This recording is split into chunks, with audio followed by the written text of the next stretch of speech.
સુરતના વરિયાઈ વિસ્તારમાં DD sports સર્કલથી outer ring રોડને જોડતો ખાડી ઉપરનો પુલ તૂટી જતા સ્થાનિકો અને વાહન ચાલકો ભારે મુશ્કેલીમાં મુકાયા છે.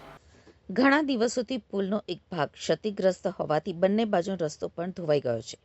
પરિણામે હાલ માત્ર એક સાંકડી કેડી બચી છે, જ્યાંથી વાહન ચાલકો જીવના જોખમે અવરજવર કરવા મજબૂર બન્યા છે.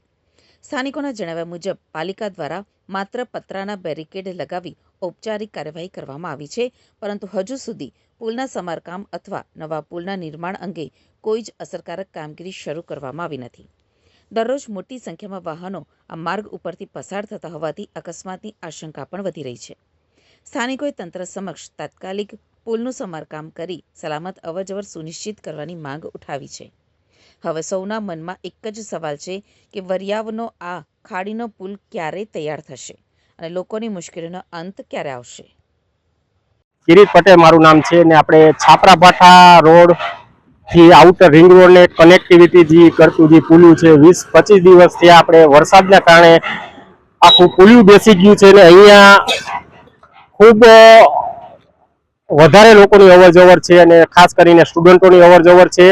તો મારું તંત્રને કહેવાનું એ છે કે આ પુલિયું બને તો તાત્કાલિક ધોરણે આ પુલિયું બનાવવા વિનંતી, કેમ કે એનું કારણ છે કે 2 વખતે પણ અહીંયા મોટી દુર્ઘટના થઈ ચૂકેલી છે. સ્થાનિક અહીંયા જે આપણે પ્રજા છે એ લોકોએ અવારનવાર મ્યુનિસિપલ કોર્પોરેશનમાં રજૂઆત કરેલી છે, છતાં પણ કોર્પોરેશન અધિકારીઓ આવીને બેરિકેડ ખાલી મારી જાય છે અને રસ્તો બંધ કરવાનો એ બોર્ડ પણ મારેલો છે, એ પણ તમે જોઈ શકો છો. પણ મારું કહેવાનું છે હલનચલન માટે આ પુલિયું અત્યારે લીગલ છે નહીં, તો આની ઉપર તાત્કાલિક ધોરણે પુલ બનાવવામાં આવે અને પુલ બનશે તો જ આનું રસ્તાનું સોલ્યુશન આવશે. નકર આના પરિસ્થિતિ રહે તો મોટી દુર્ઘટના થાય ને દુર્ઘટના થશે તો એના જવાબદાર ઓનલી આ સ્થાનિક જે કોર્પોરેશન છે આ વિસ્તારની એ જ જવાબદાર રહેશે. Thank you very much. આભાર.